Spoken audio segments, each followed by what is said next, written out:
We get fast and furious on episode 299 of the Unofficial Universal Orlando podcast.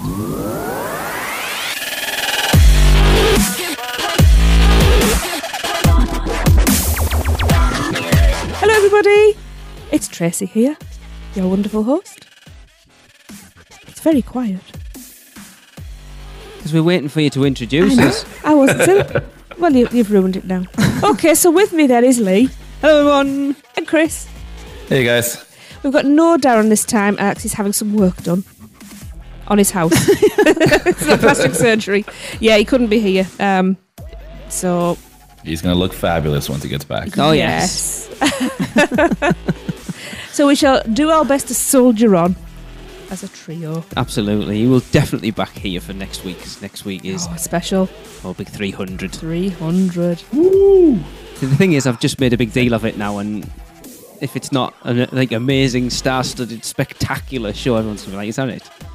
Yeah, it's going to be our 300-minute podcast. Yeah. Yeah. Whoa, no, we haven't done them for a long time. Have we done a 300-minute? How long's 300 minutes? 3 hours and odd. Yeah. No, it's more than that. Yeah. We're not doing that. 5 hours, yeah. That's we'll do a live stream, 5 hours. Yeah. You heard it here, guys. That's not what we normally run to before Lee edits it all. So. No, it's not. I'm not that good. So yes, come back next week because we are doing our top 300. Top 300 what? Just top 300. The top 300 things at Universal Orlando. You just start at the top, work your way down. You'd have to name every menu item. Yeah. That'd be funny. Right, okie dokie. Let's get this show on the road, shall we? We shall start with our traditional Producers Club birthdays. We have one this time for you, and that is the delightful Patrick Hopkins, whose birthday is on May the 20th. Happy birthday! Happy birthday! Happy birthday.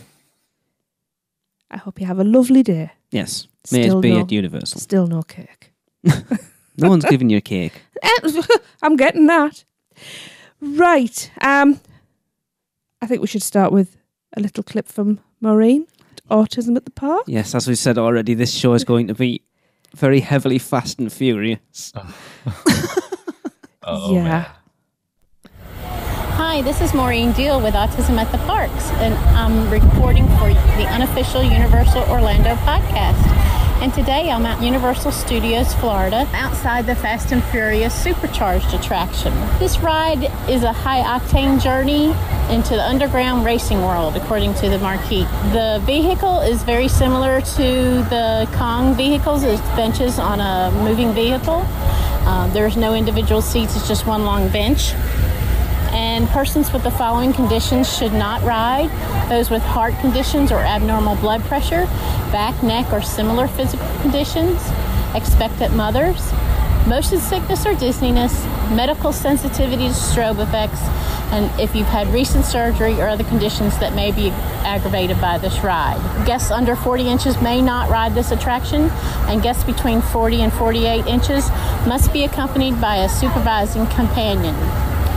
Those guests who have a standard wheelchair, you can remain in your wheelchair for the attraction, or you can transfer. The ride does not accommodate motorized vehicles like scooter or electronic wheelchair. Guests with service animals should see the attendant for assistance. You should secure all loose items or leave with a non-rider. Now, one other thing to remember on this attraction, the queue is very fascinating. It's a long walkway. Most of it is indoors. If it's an extended queue day where there's a lot of guests in line, you're going to be outside in the sun with little shade for a small portion of the queue. Inside is very fascinating. All the vehicles set up and the items that you could look at and take great photo opportunities. The queue is not very loud or overwhelming sensory-wise. However, once you get on the attraction, it's extremely loud. It's very overpowering sensory-wise. There's smoke, there's flashing lights, there's loud booms, there's vehicles crashing, there's guns going off. So if you have a family member that is a bit sensitive to those kinds of sensory input, this is not the ride for them. It is a very high-intense ride, but it's also fun, especially if you're a fan of the movies. I think you would enjoy this attraction. And and it's something to check out when you come here. And this has been Maureen Deal for the Unofficial Universal Orlando podcast, signing off. Chris, are you a fan of the movies? I actually am. Okay. Yeah. Right. Let's just leave that for later. Yeah. I did have a little moment because Maureen had a little pause where she said, and guess between 40 and 48, and I nearly went, yes, I can't ride it. It was the fact that she said this is a high octane experience, according to the banner. Yeah. Anyway, let's save it. Yes. Chris, I do believe you have a SPEW for us. I do. So, let's SPEW today. Oh, this is a good one here. What's up, UUOP? Arrived home this week from a typically awesome visit to UOR and thought I'd share 3 SPEWs with you. All 3 happened to be at restaurants/bars, but were impressive enough that I kept details. I also have passed along my kudos for these individuals to Universal as well. Good job. While enjoying one of the many margaritas and light meals under the seaplane at the Lone Palm portion of Margaritaville, my daughter and I were helped by a nice young lady by the name of Zulika. Very friendly, chatty in a good way, on a pretty busy afternoon. I looked around at one point, but didn't see her around the bar. She walked back past us shortly from the City Walk side, looking a bit worn out, but smiling. I asked her if everything was cool, to which she replied nonchalantly, "Oh yeah, just had to run down a tab." Oh, wow. Seems a decent-sized group of English-speaking international tourists left without paying the bill. She boldly followed them into City Walk and procured payment in full. Impressive, given that she kept her great attitude afterwards and remained cheerful and helpful as ever. Well done, girl. And that was from Brian Jennings. And we'll also share his other 2 SPEWs in the coming weeks. Cool. that's a hard thing to do as a team member, Yeah. to actually chase people down who haven't paid. Mm-hmm. Yeah. It's not something I'd like to do. No. That's I'd be just like, security. sucking out those people too, yeah. Yeah. I wouldn't dream of it. It's crazy. Yeah. But she kept up her good attitude, which is sometimes hard to do. I mean, I haven't been in the serving industry, but I have friends who have, and that happens more often than you think. I think theme parks in general, you've got to be a certain type of person to deal with it. It's like if you think working in guest services in any industry is bad, but then you think about theme parks, and you only have to look back to when Volcano Bay opened last year that we heard that. I know, Chris, you've had brilliant experiences at Volcano Bay, but the amount of times we heard that the lines for guest services after people's days in Volcano Bay were horrendously long. And I bet. You can imagine just being sat in your little booth and this line of people stretched, thinking, "Oh my God, I just don't need this now." And how many of those are going to be good comments in that line? No, they're not, are they? It's always the disgruntled people that are the loudest. Yeah, exactly. And they still keep their cool, which is awesome. Yeah. Oh yes. Yes, and like you said, it's a certain kind of person that has to do it. I couldn't. Yeah, I think it might be a medicated person that does that job. But then that's why we've tried to do SPEW and encourage people that if you've had a decent team member experience, go to guest services and tell them as well. Well, we always have, haven't we? Because this is the thing. I think it's come from us going over to Florida. That even over here we'll do the same thing. That if we've had good service, we'll speak to somebody's manager. We'll thank them and speak to the manager about it, because people are too quick to complain and not quick enough to give praise and thanks. Absolutely. Just saying thank you, sometimes people forget. It goes a long way as well to be told that you've done a good job. It does. Mm-hmm. And just for doing your job too. I mean. So yes, if you have a SPEW that you would like to share with us, and please do, even if it's from a while ago, but you can remember all the details. Oh yeah. Just let us know. Because, we like to hear about them too. Drop that to us in an email to podcast@uuopodcast.com. Brilliant. I think this is actually the longest running segment we've been doing on the show at this point. I think we started SPEW way back in the day, not long after Hunter joined. No. So it's been going a long time. Yeah. So were we still in single figures then? I think it might have been in double figures, but early double I was figures. gonna say just, yeah. Nice. Right. Yeah, it's a great segment. Yes.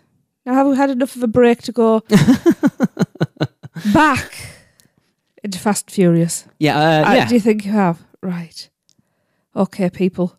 Get comfy. Here's your Get geared up. Here's your complete guide to the virtual line at Fast and Furious. Yeah, now, as Fast and Furious Supercharged has recently opened at Universal Studios Florida to interesting reviews, we know all of you listening are dying to ride it. So we thought we'd share Universal's recent blog post on everything you need to know about using the virtual line, because obviously this is this the second, or do we class Volcano Bay as the second, and this the third attempt they've used to use like the virtual line? Yes. Technically, it's the second one, isn't it? It's the second one in the parks. What about the Pterodon Flyers? Oh, true. Yeah. Right? Yeah. Okay. Yeah, I'm all over. I've no idea. Then apparently it's the fourth. There you go. Then. So the number one tip they say is download the official Universal Orlando Resort app. It says the easiest way to access the virtual line is to download the official app. And within the app, you can view wait times, park maps, show times, and of course the virtual line return time. So after downloading the app, you new word. After downloading the app, tap on the image of Fast and Furious Supercharged from the home screen. Once on the Fast and Furious Supercharged attraction page, tap on virtual line and tap reserve. Next, select how many people are in your party. Seems easy. The app will then display the next available return times. Simply select the time that's most convenient to you and tap reserve. Once you've received your return time, feel free to explore Universal Studios Florida. Just be sure to return a few minutes before your time for access to the attraction. You can also reserve your ride time by visiting one of the kiosks outside of the main entrance of the attraction. Seems simple enough. And I will say it works well. Okay, it does. That's good. Yes, they're fine-tuning this thing, and it's starting to work really well like that. That's good. That's That's good good to know. to hear. Yeah. Something's got to go right. Yes. So, number 2, returning to Fast and Furious Supercharged. A few minutes before your return time, head to the main entrance of Fast and Furious Supercharged to scan your mobile phone and be granted access. Keep in mind, Fast and Furious Supercharged also has a single rider option for guests who do not mind being split up from their group, one rider at a time. For those guests with Universal Express Pass, you won't need to make a virtual line return time and can proceed directly to the attraction entrance. See, that's weird. So there's 4 lines. Does it have a standby line, Chris? I want to say yes, because we saw a sign with like an actual wait time, which was hovering around 50 minutes both times that we went to go ride it. But we booked our virtual line prior. So it's it's got like 4 lines. You're right. Yeah, the virtual line, express, standby, and single rider. That's weird. I guess they're trying to get as many people on here as they can. I think that was the issue with Fallon when it first opened, wasn't it? They didn't have a standby line, and I know Hunter tried to ride it at least 3 times on 3 separate visits and couldn't because all the virtual lines had gone when he got there. And then they did open a standby line. It's frustrating. It's just weird. It's an awkward thing. I think it's one of those things that you're going to see it run at its best in the new park because they could do it from the ground up, whereas trying to retrofit it into a park that doesn't work that way entirely is awkward. Yep. So number 3, incredible storytelling, muscle cars, and your mission. As you make your way through the attraction, you'll pass through iconic scenes inspired by the Fast and the Furious films, such as a family barbecue picnic area, which I've seen. It's cool. And it looks trashed. Yeah, it looks pretty cool, actually. Once you're in, keep an eye out for Mia and team's text messages because they'll give you details about your upcoming mission. So that's quite cool. And that's the text messages on your phone. Yeah, so that's if you're cool. you're in the app, obviously. Yeah. And then it's a bit interactive as well. I'm quite impressed with that. I think it's a good way that they know people are going to be on their phones in line, so let's make them use it for the attraction that they're going to be on rather than just scrolling through Facebook and Instagram. Yeah, it's interesting. Yeah. So number 4 says, turn up the game. So for the first time ever, we've supercharged the official Universal Orlando Resort app to feature exclusive Fast and Furious character bios, quizzes, and even a few unlockable surprises.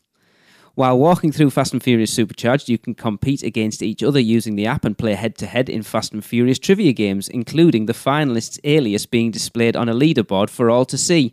Not to mention mad bragging rights. That's actually quite cool. Mm-hmm. Yeah. We did that online too. It was fun. Awesome. Yeah. Okay. Number 5. Ready, set, start your engines. You turn a corner and hear the engines revving. It's time to ride. Hop aboard a souped-up party bus to make your way to a race after party that Dom invited you to. Unfortunately for you, things don't go quite as planned. Do they ever? Mm-hmm. And you'll join the Fast and Furious family as you try to escape the clutches of criminal mastermind Owen Shaw. Virtual line will not always be needed to experience Fast and Furious Supercharged. Check the official Universal Orlando Resort app or with the team member at the front entrance to see if you can enter right then. There you go. You say things don't go well for you, what? Because you get on the bus. Yeah, because you enter the entrance of this ride. Yeah. Oh, it's bad, isn't it, when we're already ripping it to bits and there's only one of us ridden it. It does seem like it is another Jimmy Fallon where it's all about the queue and then just don't bother with the rest. Yeah, we'll get there. I know. I can hear Chris is champing at the bit. I know. He's revving his engines. Oh, my tongue is so bit right now. Oh, my God. Well, while you go and soothe your tongue, Chris, Yes. we'll listen to an ad from Mouse and Muggle. Hey guys, Michelle and Robin here from Mouse and Muggle Travel Company. Sorry to interrupt this awesome episode of the Unofficial Universal Orlando podcast. We promise not to bore you this time. So, blah, blah, blah, we sell vacation packages. And blah, blah, blah, blah, blah, we're experts on Universal and Disney destinations. And blah, blah, blah, our services are free to you. But what you might not know, we're just a couple of super cool ladies who like to have fun and know all of the tips and tricks to make your vacation all you had dreamed it would be. You can learn more about us at mouseandmuggle.com and fill out a quick quote request form while you're there. Just be sure to let us know you heard about us from the UUOP. And remember, whether you're a mouse or a muggle, Mouse and Muggle Travel Company can help make your next vacation simply magical. And we are back. And, right, let's have a look. Where should we go? I think we shall have a little things with Seth, please. Hey everyone, this is Seth Kabursky. I'm back with another look at all the little things that are new around the Universal Orlando Resort. And this time out, we're going to focus on some cool new updates at Universal Studios Florida. The first and most important is that I am thrilled to report Botanicus is back. Woo! Yes, the animatronic figure of Botanicus, E.T.'s teacher, has returned to the queue of the E.T. Adventure ride. He's been missing for many months, and when he initially went away, I was told part of the reason was because the queue had been reconfigured and guests were too close to the figure and able to touch it. Ooh. I notice now that the figure is back and operational, they're no longer using the lane of standby queue that is closest to his rock. I will note that while the figure is back and moving, there are still some issues with lighting, fog, and his sound. His sound is very distorted, and none of the proper lighting or hologram effects are working.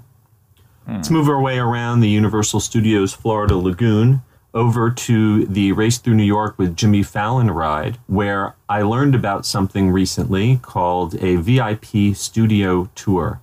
This is similar to the production tour at the Mummy and the immigration tour at Men in Black. If you go up to the entrance and request a studio tour, you might get a peek at the ride's control room, a lookout on the balcony that's reserved for VIP guests, or even a photo with hashtag the panda. The best time to do this is when they are not too busy. They have to have staff available in order to do it. So check around 10 a.m. or 4 p.m., and weekdays are usually better than weekends. Speaking of the Mummy's production tour, it is currently suspended because there is construction going on at Revenge of the Mummy. Construction walls have blocked off the ride's main entrance, riders are currently entering directly through the museum facade. I've heard that the lockers, which are outside of the ride, are going to be moved indoors into what was formerly the extended queue area. Okay. No word yet on exactly when that project will be complete. And right next door to the Mummy, Louis' Pizza Restaurant had its ice cream window open outdoors for the first time in quite a while. Even had a line of people waiting. And I noticed that they are now serving gelato floats. That's an ice cream float made instead with gelato. Those floats cost $6.49 and are available in Sprite and raspberry, root beer and vanilla and salted caramel, orange and vanilla, or Coke and vanilla. Continuing on to the new Fast and the Furious Supercharged attraction, which has had its big official media debut. Here's a little hint. If the standby wait time is 30 minutes or less, you're not going to save any time by using the virtual line or express. The merge point for the attractions is such that the last 30 minutes waiting for the first pre-show will be experienced by pretty much everyone. If the standby wait is longer than 30 minutes, then you can save some time with virtual or express. And while they were running 6 buses today, which is the maximum number of vehicles that the attraction can handle, the single rider line took 45 minutes when the posted standby time was 60 minutes. So don't count on the single rider line at Fast and Furious to save you that much time. We're going to finish up at Islands of Adventure, where markings have appeared on the support structure of the Pteranodon Flyers ride in Camp Jurassic at Jurassic Park. Now, these don't mean that that ride is going to be removed. It could just be a maintenance inspection check, but it could also be a sign of something big coming to Jurassic Park in the not-so-distant future. One last note, you won't be hearing me in 2 weeks because I'm taking an episode off for the Orlando Fringe Festival.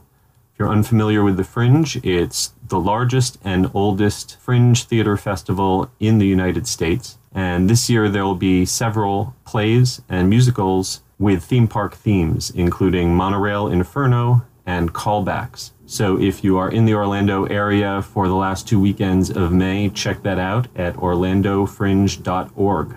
I'll see you again in 4 weeks. Until then, I'm Seth Kuberski from the Unofficial Guides, Touring Plans, Orlando Weekly, Attractions Magazine, and I'll be keeping an eye out on all those little things for you. So you spend years and years at Universal Orlando Resort waiting for a bus and 6 come along at once. Your moment had to come at some point. We're saving that one right You were holding that from the beginning, weren't you? I was. Interesting stuff in there. Yes, the Jurassic Park thing goes along with a lot of the stuff that Alicia's been talking about in the rumour mill on the last one that Alicia did with some potential changes coming to Jurassic Park. Yep. And then Thrill Geek tweeted today, according to Universal Orlando Passport, a new dinosaur in the Raptor encounter will be coming soon. Now, we don't know any more than that, do we? No, other than they speculated that it might be an indoor raptor? Something like that. I assume that's one of the new ones from is it Fallen Kingdom, the new Fallen one? Kingdom, yeah. Yeah. But yeah, I mean, I also love that they have a studio tour as well. Yes. Yeah. It makes sense there, actually, when you think about it. You could do it at Twister as well, so it makes sense for them to do it there. True. Yeah. Very true. But yes. being able to get out on that balcony would be quite cool, because people who walk past going, who's that? Who's that up there? There must be take a picture. There must be celebrities. And you know that there'll be people, if you go on the annual pass holder group or whatever, there'll be people posted, saw these people on the balcony at Fallon today. Does anyone know who they are? There's your challenge, Chris. Next time you go, you have to do that and see it, and we'll let us know when you go, and then we'll scour the annual pass holder page on Facebook to see if anyone does that. Keep your sunglasses. Yeah, keep your sunglasses on. I'm gonna wear sunglasses, a hoodie, and the hat. Just kind of look really mysterious. And we'll just start. I mean, Tracy can go in and get Darren to go in. And I think I heard, and just coming up with, Chris Pratt was there last week. Or What did you call Chris? I didn't call him a Pratt. That could be quite amusing. It could be. But that was a big at Little Things. A lot of stuff going on. I'm interested because I know we watched Tim Tracker's latest video from Universal, and he showed that the entrance to the Mummy was closed, and that would make a lot of sense. Now, what they would use that space outside for, with the lockers not being there, I don't know. Yeah, that's kind of a weird move to do unless they have something in mind. I mean, why would you bother moving that around? Yeah. Aesthetically, it doesn't bother anything on the ride. No. And it's like you say, it's not a massive space. It's not sort of impeding the exit or the entrance or anything. Nope. So they've got to be spending money to do that for a reason. Yeah. Mm-hmm. And then the gelato floats. Now I like myself a good ice cream float. I don't think I've ever had gelato. It's just slightly creamier ice cream. It's just better quality. Just root beer though. I know. I wonder if you can actually mix and match your flavours. I don't see why not. They're not going to come pre-made. Well, it can't come pre-made because your ice cream melts, so your gelato melts. Because as an American, are you a fan of root beer? No, not really. My dad is. Like, he likes root beer, but I was more of a cream soda guy. Yeah, it's just weird. We bought a bottle when we came over in 2013, and I had it in the fridge in our hotel room for like 3 weeks, and I kept having a little bit every time because, like, I don't. You know, when you don't really like something, but you don't... You're trying to like it. Yeah, and it's just, like, I don't hate it, but I don't like it. It smelled like a medicated cream we have over here. It smells like tasted like Germaline. And I just one sip, and I was like, yep, nope, I'm done. It's weird. Pass the Mountain Dew. Yeah. And the other one, Dr. Pepper, too. Not a big fan of that one. No. That's you guys have that there. Yeah, I love Dr. Pepper. Dr. Yeah, what's the worst that could happen? Oh, you're on I'm a full roll. of it tonight. You are. I don't know what it is, but you're full of it. Right. Come on. I know. Come on. Put your seatbelts on. Chris, it's time. We need your review because you got to ride Fast and Furious, didn't you? I did. Not once, but twice, because I had to make sure that what I experienced the first time was what I experienced. Okay. So... I'll go with some good first, right? So some good, some bad. Quick, yeah. So the good thing is they have AC on the inside. Awesome. The water fountain in the line. And now to the bad. So one of the things that we noticed on the ride, actually, you know what? Let's do this. Let's go through the ride experience and I'll say what's good and bad. I like it. So we, like I said earlier, the virtual line, we did that. It worked great. We've done it before on Fallon, and when they first did that one, it was kind of hit or miss. But this one, both times we did it, we were able to reserve and went through and barely waited any time to go there. Now, the inside queue is it's pretty cool, right? They have a bunch of cars in there. I believe some of them were used in the movie as well. Okay. So, like Maureen was saying, there's a lot of photo ops in there.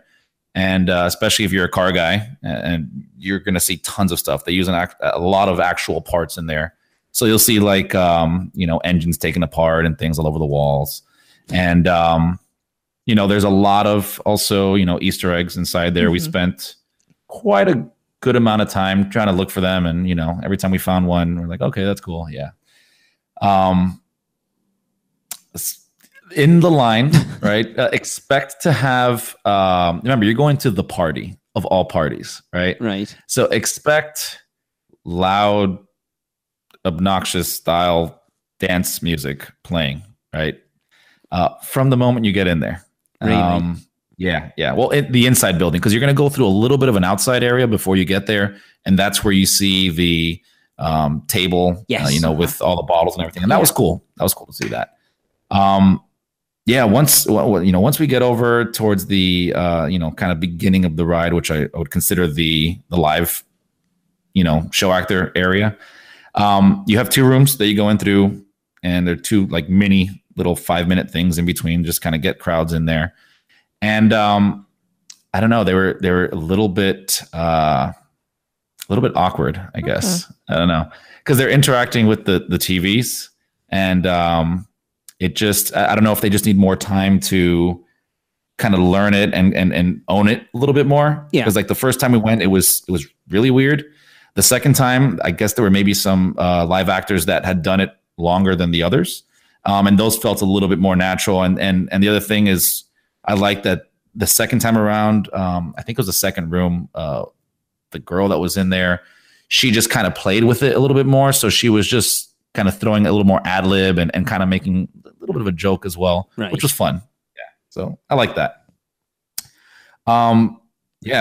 Get past that and you're back into more, lovely music. and the whole time, the other thing is if you don't like the word family, you're going to hate this entire queue because there should be like a thing that somebody counts how many times the word family said. And it was just every 5 seconds. And that was kind of the cringy part too, because it was just like, you're going to be part of our family. You're in the family. We protect our family. Family. Right. The buses get there. And the other thing that was kind of weird to me as well is the storyline, right? Okay. I know they added some stuff here from Hollywood to kind of make it like a story like they did with Kong. Yeah. But when me and Alexa were there trying to figure this storyline out, it was kind of weird because we're getting sent to an after party for a race, but at the same time, like the biggest criminal mastermind Owen Shaw is also after us. Of course. And it just didn't feel the right time to party. Like we're kind of concerned for our lives right now. So it just has this weird kind of dual vibe going on. The buses get there and it's a giant party bus. It's like the thing that every kid would want to get for like their, birthday party to have like their friends in there. It's only missing like a pole in the middle of this bus. Nice. Does it look like the Kong vehicles then, Chris? Could you tell that's what it was? Yes. It looks, the vehicle itself, yes, it had a bunch of decor on it to make it look a little different. One of the things I will say that is good about this is they got from the Kong ride, the vehicle, obviously they brought it over here, but they learned from that ride. So in the Kong ride, when you sit in the front, it's kind of obstructed, right? The windows in front of you are very small, so it's very hard to see. It's kind of a crappy seat to be in on Kong. Yeah. On this one, they learned from that, and the windows both that separate you from the fake driver and the front window there and its side windows are all giant windows now. That's good. So it gives you a lot more viewing space. I think it was a really smart move on their part, and it works well if you're sitting in the front, which we did sit close to the front one time. You still get some pretty good views going forward. So that was a good thing. Aside from that, it just gets way weirder going down. The storyline, again, we had issues trying to figure out the storyline, whether we were at the party in the beginning or we're trying to get to the party in the middle of like a car chase. You go down a tunnel and it's a fake tunnel to make you feel like you're moving fast, and it works kind of. The only thing that's kind of weird, and I hope they fix this, is it gives this visual. See, the lights are passing you. You feel like you're moving. There's wind blowing at you, but your bus isn't moving. And then you get to the end of the thing, and then it jolts you forward to like start moving again. So it kind of kills that sensation that you were moving. Like you knew now that you were in a stationary position. So the bus isn't even moving when you're going down that 360 tunnel? This is no screens or anything like that. You're just going down a tunnel. And it's a black tunnel with lights that move on the side that makes it look like street lights kind of passing you. So you move a little bit, you stop, and 10 seconds later, maybe you move again. But that transition isn't done well because it just kind of kills the experience. Is that near the bit when the truck comes up with the Musion guys on it? That is right. That's right before it. Yeah. Right. Yeah. Yeah, because you're getting to the party. That's what it is. You're getting to the party. Okay. There's the party scene, which I'm sure you've seen the video online. It's a copy paste from Hollywood. Yeah. There's a really cool, they did add like an extra. So there are a couple different rooms that are added extra. There's one that it looks like you're going through like a garage, not a garage, but like a street corner type deal, and there's a bunch of cars there revving their engines and everything, and that was visually cool, and they're real cars, so that was nice. Yeah. That's big difference between that and Hollywood. And then the chase happens, and you're just in this bus getting chased, by Owen Shaw, right? Now, some of the good things here is I think Universal did a really good job with the effects and whatnot, how they, there's trucks inside of the ride as well, or like, on the screen that are helping you, and they're diesel trucks and they blow out like black smoke. They added these black smoke, blowers in there as well. So that felt really cool. Yeah, I love that stuff. It was great. They have, the water effects are in there, which I think they need to just tweak out just a little bit. Because and I kid you not, one of the times that we rode it, we asked to be on the outside because the inside was a little hard to kind of see left and right. Yeah. So I'm sitting all the way on the left side of the bus, and when that water squirter went off, it wasn't a spray. It was like a direct jet just in my face. Yeah. So they can fix that, a little tweak there. That'll take care of that. I will say when riding it, even though the middle seems kind of weird to ride because you have people on your left and right, it's better, in my opinion, than the outsides. And the reason why is because when you sit on the outside, it completely kills the visuals, because the screens, you can see the cutoff and everything. Right. And I don't know why it's so much different than Kong, because when I've ridden on the outside of Kong, I never really realized that aspect. But this one, I would recommend sit in the middle and towards the back a little bit as well. You don't want to be too close to the front. At that point, you just kind of go through this crazy car chase. And then, Kenneth, on his clip, last time, talked about the ending. So we didn't know what to expect, really, because we hadn't seen the video up until this point. We wanted to come in with an open mind, fresh mind, right? The ending occurs on this ride, and I think Kenneth hit it on the money, right? It is the most weirdest ending to any ride I've ever ridden. When you're there, you still don't know what happened. Okay. I didn't know where we were at on this ride. Like it we had to stop and say, wait, did we just get to the party? And how did we get from a highway to this building? And we crashed into it in a bus. Like, I don't know what's happening right now. Also, nothing is talked about any other character, whether you're safe, this, that. It's just very quick ending. You jump off, I mean, not to give anything away, but you jump off a highway in a bus and land in a garage or a warehouse, and that's it. It's crazy. So what's in the actual warehouse? Anything or nothing? Nothing. It's just containers. You're in a container warehouse.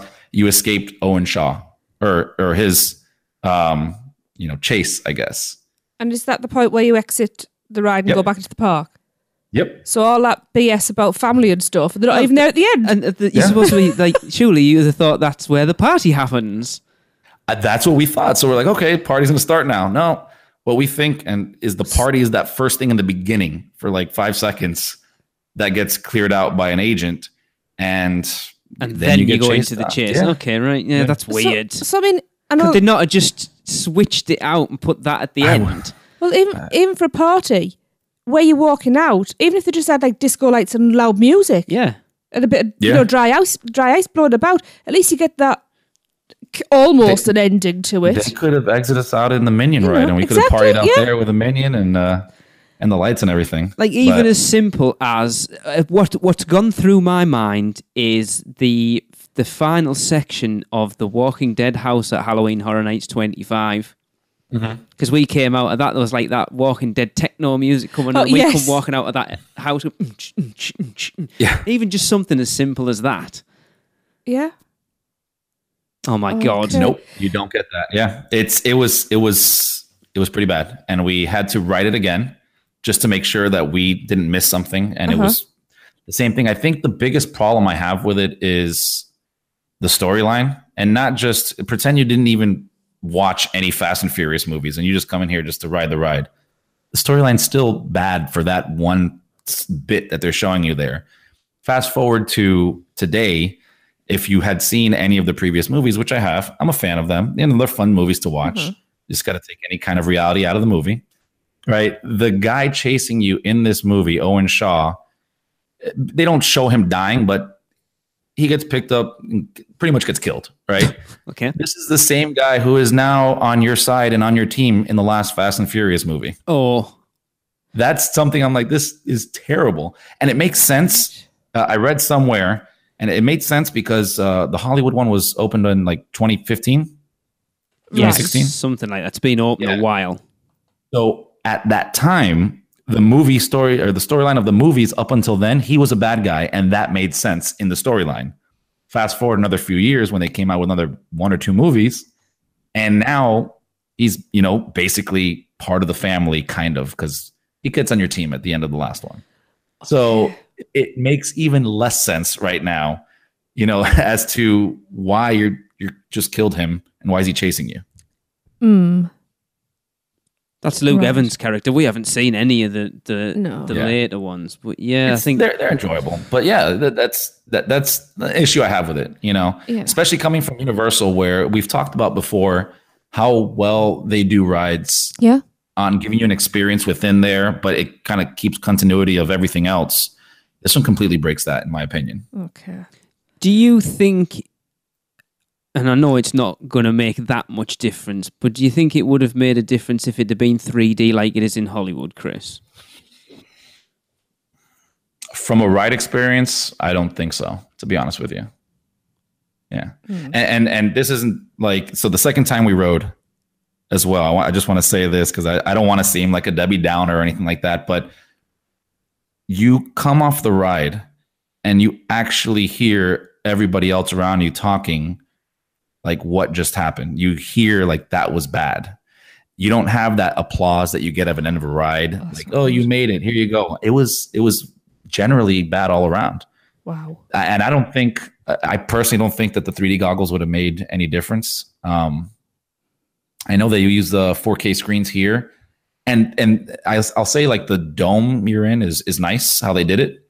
But the visual effects were really off too. It was really weird. Because since they're putting so much CGI and then the real characters in there, it just didn't blend together very well. And even some of the scenes that you're watching, like one of the things that stand out to me the most, and it really bothers me, even in the Fast and Furious world, is at one part of the ride, you got Dominic Toretto in his Challenger right next to you saying, "We got you, fam. We're going to save you." He jumps out of his car onto what looks like a helicopter, but it's also misproportioned in size. Some people say it's a drone helicopter. It looks like a real one. He flies over to the other side of your vehicle. I think he punches something. And 2 seconds later is back in his car jumping with you. Like it's the weirdest. Okay. Yeah. Like I said, you got to ride it to see like what I'm saying in that aspect, but it's such a weird experience. And the story just does not flow well in there. That sounds really odd. You mentioned that there. So I saw someone post, I think it might have been the annual pass holder group today, about the proportion for the image. They show Vin Diesel hanging off the bottom of something, and they're saying, "Come on, who designed this poster? Was it a 12-year-old kid? Because there's no way you could grab on underneath that with the arm span that he is." And in the ride, I would say he's like 3/4 of the helicopter size. So. The proportions are just way off unless it's like a mini toy helicopter. Which wouldn't hold his weight. Wouldn't match, yeah. Yeah. At the end of the day, it's a theme park ride. I know that someone commented, it's like, do you have an issue with kids on brooms in the Harry Potter rides then? Do you have a problem with superheroes doing things in Spider-Man? No, but that's within the realms of their world. Yeah, I suppose it's supposed to be. This is set in real life. It's just such a weird one. I think, like, listening to you talk about it, Chris, and then going back to what Kenneth said, I think they got away with it with Kong because what they brought over from Hollywood allowed them to be able to tell a story around it, whereas this really doesn't. Yeah. And it's the weirdest thing because in essence, they're both the same ride vehicles. They're both the same ride technologies and systems. But one is in a completely different league than the other. Like I actually enjoy Kong now. When I first rode Kong, I was a little bummed that it wasn't, something more thrilling. But now when we go back, we'll ride it and we enjoy it. I think the props, the sets, everything, it's kind of cool. And the way they built a story around it, it worked out really well. Yeah. The storyline is nice. This one, the props, the queue line, all that is really, really nicely designed. But the storyline, I think because they didn't change a single thing from the California one or the Hollywood one, they just couldn't make it work. I mean, I think if they had a budget to do something and maybe re-record some stuff or add a little extra line, it could have been a little bit better. But like I said, to me, the biggest issue was the storyline. I can give, I can give them the visual effects and stuff. It's a CGI based ride. It's a screen. I can give them that. That's not a problem. But the story was it's all out of place. It's really weird. Like you say as well, the good thing with Kong was it's not really based on any specific movie. It's kind of got elements from Skull Island. It's got elements from the Peter Jackson one, but it's a self-contained thing that even if that the Kong portion of the tram tour was made 10 years ago, they still could have imported it into Orlando and it would have still made the same sense it does now. Like you're saying with Fast and Furious, because it's been 2 or 3 years since it opened at Hollywood, and the fact that we've had 1 or 2 movies since then, and the whole storyline of the entire franchise has changed, that story that they're trying to tell in that now doesn't make any sense at all. Yep. Yeah. Now, something else I wanted to ask. So basically, when you're queuing, you're waiting to get on the party bus. Yeah. So this is the party that's after the race. Do you see the race? No, you don't see the race. So you're basically crashing a party. If because who goes to a party after an event they've not even been to? Really, it's like going to the wedding reception, not the wedding. Oh my god, it gets right. You're just making it sound even worse. I know, but that doesn't make any sense. It's hard to do. Oh, hey, strangers, hey, you haven't been to see the race, come to our party because you're family. Yeah. So what they could have done was even have a section where, look, the race is happening, we can't get you there, but we can live stream it. As people are going in. Now, that would have been a good idea. Just because if you sat on the bus at that point, you could put it up on the screens on the bus. Well, what I was going to say was, give everybody, however many cars are racing, they each have a different colour, give everybody a flag. That's the car you're representing, you're rooting for. So everybody waves, like with glasses, you put them back at the end and they get recirculated round. It gets people involved in something, gives people something to cheer for. But, I mean, I know they've got all the interactive stuff in the queue line. Yeah. And I think, just to add to that, I think that extra scene that they added before the chase is, remember I told you there's a scene where you have, or like open set, where you have cars kind of there revving their engine and everything. I think that may be the end of the race, but you never saw it. Like you're getting there and everybody's done. And they're like, here we are. I need to dissect this a little bit. Go on, sorry. I was just going to say, so basically you're dropped in the middle of a story and you're taken out before the end. So you miss the beginning, you miss the end. You're just in the middle. It's just confusion. Right. So, Chris, you've got the scene where the truck comes up and Toretto and whoever it is are on there and they say something, yeah? Yes. Is that before the revving cars bit? I want to say yes. Yeah, that's... So they come up on the truck, you then enter the room with the revving cars, and then there's the party. No. The party was... God, you got me now. Hold on. I'm just trying to get this straight in my head before I rip it to bits. That's the thing we were trying to figure out, if that room... So you have the room with Tyrese. I forgot his name. Todd. No, not Taj. You have Tyrese in there, and then you have a bunch of people dancing. So we thought that was the party that you got to. Yeah.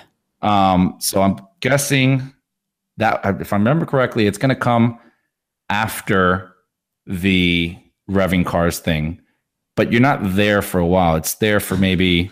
The party's going on while you get there, and it's broken up immesely. Right. So what does the agent break it up for? That's the other thing that I don't understand. and watching it the second time, I had to go back and like try to see if in the movies this is something. An agent is coming around and he comes to break up the party, tells everybody to leave, and then Tyrese's character tells Tyrese's character, get on the ground, we're going to arrest you. And he's like, you don't know who you're dealing with right now. And that's when Vin Diesel comes up from behind with Letty and this huge truck. Yes. Threatens him. And then, what's his name? The Rock comes in with an even bigger gun. They go, I have a gun. He goes, but mine's bigger. And he's like, Vin Diesel's like, take this agent out of here. I was so confused. I'm like, isn't he a federal agent? Why are you guys doing this? to a federal agent here. And then that's when Tyrese's character, he gets a phone call, and somehow Owen Shaw tracked him within 2 seconds and is there in front of the building. Oh my and God. like he's supposed, and then The Rock goes outside, Hobbs, and he's like, I'll take care of this. And he just tries to deflect him from you. And yeah. So, but I don't understand why the agent, did that. Maybe I'm missing something, or something in the movies happened. But then, surely, right, this is the thing with an attraction at a theme park, and this is one of the things I like with a lot of what Universal Orlando have done with their rides based on films. You don't necessarily need to have seen the films to enjoy the attraction. Yes. So you're saying, I don't know whether this agent's got something to do with the movies. It shouldn't have to be. You shouldn't have to have seen the films to go in and still get something out of it. I agree. Yep. And if you're confused, having seen all the films, the average guest going in who's never seen any of them is going to be going, what the hell is going on? Yeah. The only thing I can think of for an average guest going in is they just, have never been to Universal, and they just sit on this, crazy loud sound, engines revving, rockets flying, screaming, yelling attraction that they got sprayed on and some black smoke happened, and that was it. Like, okay, yep. Yeah, that happened. But from an actual, like, enjoying it for what it is or what it should be, I don't see anybody that can get an experience that I think Universal wanted to give or should have given. Oh dear. It's such a weird one when you obviously I understand their motives. We kind of discussed it 2 weeks ago when they're trying to put things in for the time being. The R&D's already done, so the actual cost of them putting that attraction in isn't the same as putting something entirely brand new in there. And the same with Kong. Mm-hmm. The groundwork for everything had already been done. It's just like they did with Kong, and like they kind of done with this is building the facade and the backstory around it to flesh it out and it be more than just a 360 tunnel. So I understand it from that point of view. I understand why they've gone with a lot of screens because, you only have to look at Expedition Everest with the Yeti being down. But at the end of the day, you take that Yeti out of Expedition Everest and it's still a great attraction. Yeah. Yeah. And I mean, on top of that, if you're going to compare Kong and Fast and Furious, right? We've talked about this before, where you had a ride like Jaws. People love Jaws. They took away Jaws, but they gave you an amazing ride. Yep. Well, a whole area, not just correct. Yeah, they did an amazing job with that.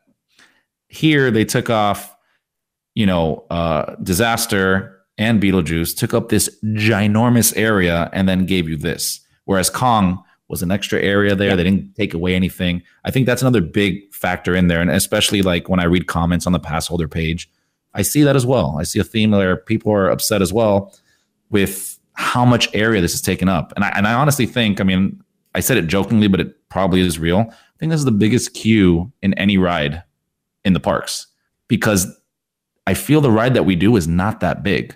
So they have so much space there. It's being taken up by a line to see cars and everything on the inside because they have a lot of sectioned off areas in the queue. So it's taking up a lot of real estate right there. Yeah, the video that we watched, the vlog that Kenneth did, that room with all the cars in looks huge. It is. It's very big. So it almost looks like a warehouse. Yeah. Yeah, it's such a weird... Yeah. And it's kind of... It's not at the back of the park, but it's at a place in the park that you want people to make a beeline for. That's the whole point, is to put, like they did with Diagon Alley, to put it at the back of the park, and then you put things in the way, but you want people to move to the back of the park because that's where you put the attractions that people want to ride. But it's also virtually at a pinnacle point because you can come at it from 3 different directions. Yeah. Yeah. And that should be a prime attraction. Really? That should be something like a siren call to people where it is because, with all those pathways leading to it, the visual across the lagoon and everything. Oof. Yeah. Yeah. I said 2 weeks ago, I'm finding it harder and harder to justify and back what Universal are doing. I know Seth actually wrote an article for the Orlando Weekly saying he feels that this is the biggest misstep that Universal have ever made. Apart from taking Jaws out. in my humble opinion. I would kind of agree with him on that. Yeah, I do. Like we were talking there, after the ride, and we were just kind of saying, like, how long do you think this is going to last here? Like, what? I'm already thinking about what this can be replaced as. That's how much of a bad experience I had in there. And I'm not, I'm a Universal fan at heart. Yeah. This one was, it's kind of upsetting when you see something that what they are capable of doing, and then just putting this there in its place. I have no words. I'm disappointed because obviously, we do this show. We want this park to thrive. We want everything to hit it out the park. And this is just, this has been a foul ball, hasn't it? I just don't know what they would do with it, because it's one of those attractions, at least from what we're seeing and obviously we're immersed in theme park geekery all the time, and we look at things very differently from the average person, but I can't see anybody wanting to ride it more than twice, like you did, Chris. You'd ride it once and go, what the hell was that? I need to ride it again. And then come out and go, it was crap. And it's not something that people are going to want to ride over and over and over again. So, I mean, how long before the lines for that ride drop substantially? Because they're wanting it. That's the big draw for this summer. That's what they've opened this year. But last year it was Volcano Bay. Next year it's going to be the Potter Coaster. This is their big draw for the summer. And yes, you splatter Fast and Furious all over your marketing, and everyone's going to be like, brilliant. If they're not involved in it like we are, watching YouTube videos and stuff like that, they're going to go, brilliant, there's a Fast and Furious ride, need to go and ride that. They're going to get on it and go, that's the least Fast and Furious thing I've ever seen in my life. Yeah. Yeah, and it was funny because we even would ask, when we're getting either some food or drinks or something like that. We were in the Simpsons area getting a Duff, and we're just sitting down there, and we like to ask the guys. We hadn't ridden it yet. We're like, oh, what do you think about the new Fast and Furious ride? And everybody kind of would have to pause and be like, it's interesting. And I'm like, diplomatic. Yeah, team members, you're not allowed to go, don't ride it, it's crap. Now, you mentioned food, and we mentioned Kong, the comparisons and everything earlier. So, Kong has the Kong dog. I have to be careful how I said that. Fast and Furious. What's that going to have? It won't have anything. Rotten tomatoes. Aha. Yeah. It's just I know, again, someone posted the Animal Pass holder page today saying all I'm seeing is negative comments. Do you think that Universal would pull this out due to all the negative press? Who And it's knows? like, well, they can't. They're not going to, because they've got to invested a few $1 million in it. And I've got to say, what I'm seeing, it's not negative comments coming from us podcasters, bloggers, and it's the professionals, if you like. It's Annual Pass holders. But I'm seeing this from people who are going on one-off holidays as well and coming back, whose kids were looking forward to it, and they've come off just going, what the hell was that? Yeah. And it's just, I'm seeing disappointment on all levels, and I've never seen this before, and it really saddens me. Yeah, but this is where, like I said before, that Seth always says, if you're unhappy with something, go to guest services. Universal need to, if people want to affect what those parks become, and it might not affect Fast and Furious, they're not going to change it. Well, not they immediately. They might add some effects. I don't think they will. They might add some effects. They might, I don't know, whatever they can do. But it'll affect what comes next. Do we actually know what the fastest turnaround on a ride has ever been? I want to say it was Transformers, because that was something like 11 months from. I don't mean building. I mean opening, from opening to close. closing. That's an interesting question. Yeah, that's interesting. I'll have to do a little digging on that. That is an interesting question. Because then you're going to be looking at the lowest figure. You're going to be looking at, they're going to aim to keep it open at least. I'm thinking it's going to be there at least 5 years. I've heard to get the money's worth out of it. Listening to podcasts who know a lot more about the theme park industry than we do, they reckon the longevity of an attraction that theme parks generally want is 10 to 15 years. They're not going to get that out of this. Like, how long was Jaws open? Like 12 years?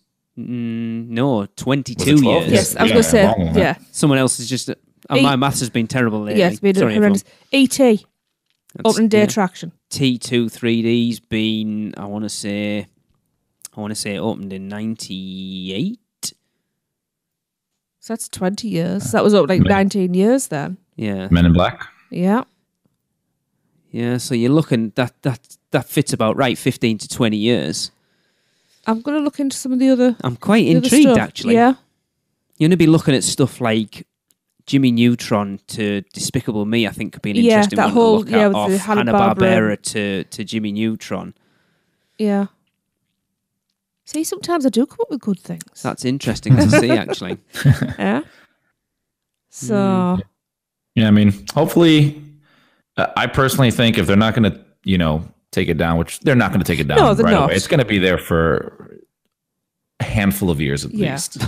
Right? I think even redoing the storyline would make a difference because Yeah. you're going to have just that clarify bus some ride. points. Yes, yeah. I think the reason why they copy pasted the entire ride from over there is because there's some high level or high profile celebrities in there that would cost some money to reshoot things. Yeah. Fair enough, yes. But I mean, if I feel like if there's that much of a negative persona or kind of backlash from everybody in there, there may be a point where they're gonna have to say, guys, we have to do something to make people like this ride. So Yeah. maybe they reshoot some of the tunnel scenes or just the storyline, pieces of the storyline to clarify, make things more understandable. You wonder how tied creative hands were. It might have been come right down from the top, said, we want that attraction in there. You're not reshooting anything. That's what you've got to work Make it at. work. Do it. Yeah. Yep. So I'd feel guilty about us being so negative about this if Chris hadn't been and done it firsthand. Because then, so it's not all hearsay. Yeah. I would have felt bad. I agree. I do feel, though, we should try and end this discussion on a positive note. So, Chris, give me something positive about it. Positive. Dig deep. Where there are screens, is it good viewing? Is it crystal clear? So, there's a positive, right? So, like I said earlier, they learned from another ride and they made it better. Yes. So they gave us, the ride vehicle was improved over the last ride vehicle. And I noticed that right off the bat. And I said, that's a good, good sign right there, because a lot of people did complain about sitting in the front seat, myself included, on Kong. It's not that great. Yeah. They did that. That was good. The other thing, like I said, is the actual screen area that you're in, one of the tunnels, it just felt a little different. So it was kind of reversed, right? In Kong, I don't feel like I see the floor when I sit at the edge. Here I do. However, on this one, I feel like the area around and above you just seems more open and wide, and it kind of gives it a better, more maybe screen real estate to play with. Right. And again, this could just be my mental, like when at that time, that's what it, what I thought. But that's the point, right? The point is to make you believe that this is happening, or this experience. So they did improve on Kong in that aspect of ride vehicles and the actual tunnel, and their theming of an actual ride in queue is getting better and better all the time. Yeah, I think the way they themed this one out, all the Easter eggs they put in there, the interactiveness of the queue in there. Like I said, like we would play the little game, the trivia game, and that was fun for us. That's all positive. I think, they did a great job with that. I think they're going to keep on improving and having this follow into their other rides. So, Good. yeah. Right. I feel better now we've kind of ended on a bit of a positive note. Yes. Okay. And of course, Dominic Toretto's waiting for you at the end of the ride. Outside in the gift shop. Yeah, you can take a picture with him. Yeah. Put a hat on him. It's at the end of the day, it's still one of those things. If you're going and you're like, I'm not riding it now because everyone says it's crap. No, still go and ride it, because it might do something Yeah. for you that it didn't do for Chris. Yeah. Go ride it, and ride it twice. It's a virtual line experience. So as long as you get there in the beginning of the day, you can get a ticket for it, come back. And like I said, the virtual line is way better than that of like the Fallon ride. Because in Fallon, when we've done it before, and it's been a while since we've done the virtual queue and then waited another hour, going through pre-show and all that till they call your number or your color to go ride the ride. This one, I think they're really getting this virtual line queue, set up nicely and working nicely. So yeah, go ride it a second time just to make sure you may love it. We could have different opinions, and that's fine. Yeah. Exactly. And if you do love it, contact us, podcast@uurpodcast.com. Yeah. Tell us what you love about it. Fight your corner. Absolutely, Yeah. because, as I say, I want I things would to love succeed. to hear. I would love to hear other people's opinions Absolutely. positive about that ride. So. Definitely. Brilliant. Right, we are fast running out of time. So Well, we've just spent about 40 minutes talking It's about really wow. Let's just digest all of that while we have a rumour mill, please. Hi, this is Alicia Stella with news from the Rumor Mill. Today I want to talk about the current state of Nintendo for Universal Orlando. While the original plans for Super Nintendo World had the Kids Zone area of USF being replaced with Mario Kart, Yoshi, and Donkey Kong, several news outlets have been reporting rumors that those plans have changed. Reportedly, Pokemon is being eyed for the Kids Zone instead. Although I've actually heard that DreamWorks Trolls, or even properties like Hello Kitty, may be contenders for a refresh of that area. As for Nintendo, the prevailing theory is that it's being saved for the new park Universal is currently planning, that will be built on their new huge plot of land located south of the current property. Some out there believe that Super Nintendo World will be one of many lands for the new fourth gate, while others hold on to hope that the new park will be entirely devoted to only Nintendo-based attractions, which to me sounds like an insane idea, yet the rumor persists. I'm reminded of the mid-1990s when Jurassic Park the Ride was originally being designed for Universal Studios Florida. It was going to go where the Men in Black alien attack is now, which was just a Swamp Thing set at the time. But when the plans for an all-cartoon character-based theme park changed next door to a more broad adventure theme, it was decided to bring Jurassic Park over there to anchor the resort's second gate. Islands of Adventure opened in 1999, and Orlando ended up getting its Jurassic Park ride 3 years after Hollywood, even though originally it was planned to get it first. If Nintendo ends up going to the new park, history could be repeating itself. We likely won't see the first Nintendo rides like Mario Kart for at least an additional 2 years than we originally thought. So instead of 2021, we might be looking at 2023, or maybe even later. And that's a long time to wait. Who knows? Maybe there was just a brief delay in the original Kids Zone plans, and they're still on the table. All I know is right now, I don't think anyone actually knows what's going on for certain. That's all for now. Be sure to check out the monthly Rumor Mill articles at uupodcast.com. See you next time. Cool. Yeah, I wish they'd just announce something. Yes. Like, give us an idea of what we're going to get in some sort of Super Nintendo World. I mean, they haven't really still made any announcements about the Potter Coaster. Nope. You've seen all the construction going on in the lagoon for the new nighttime show, and we know nothing about it. Yep. Yeah. That does look interesting, all the stuff Very they're much putting in so. the lagoon, mind. Very. It's moving fast too. Yeah, it's going to be... They need something. I've said before, I enjoyed Cinematic Spectacular. It wasn't what I wanted, but they need a finale for both parks, not just the studios. Told you. Yeah. Put the sharks in there. I think they're expecting a large crowd for that because they tore up the entire Central Park area. Yes. Yeah. Yeah, that's weird. And they're even I was watching a Tim Tracker video the other day, and they even showed how it's kind of leveling. Yeah. They're adding like little layers or levels so you can have larger crowd capacity watching the show from there. So See, I'm not sure how I feel about that because I like that area. Yeah, I like that area. I loved that area before, yeah. But We'll see. if what's coming is amazing, we'll then see. we'll be happy. Yeah. So, okay. And finally, we have some Dead Man's Digest news, don't we, Lee? Yes, Halloween Horror Nights. We've had a couple of announcements so far, and I am proud to announce that the Dead Man's Digest is back. Yay! So if you go back into your feed, the episode before this was the season 3 episode 1. Darren, Travis, and Nina discuss Stranger Things and Dead Exposure and all things we know about Halloween Horror Nights 28. Yes, I have that ready to listen to in the morning. Yes, I will be listening to it tomorrow. Yes. So nice to see a Dead Man's Digest so early in the year. Absolutely. I know. Yes, Nina was very excited today. So we're talking Halloween in May. I love it. Yes. Awesome. So that's going to be it for show 299, the last show of the 200s. Yeah. Wow. Wow. So for Lee, for Chris, and myself, this has been the Unofficial Universal Orlando Podcast.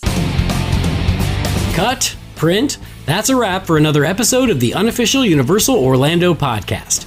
Never miss a show by subscribing on Apple Podcasts and leave us a rating and review while you're there.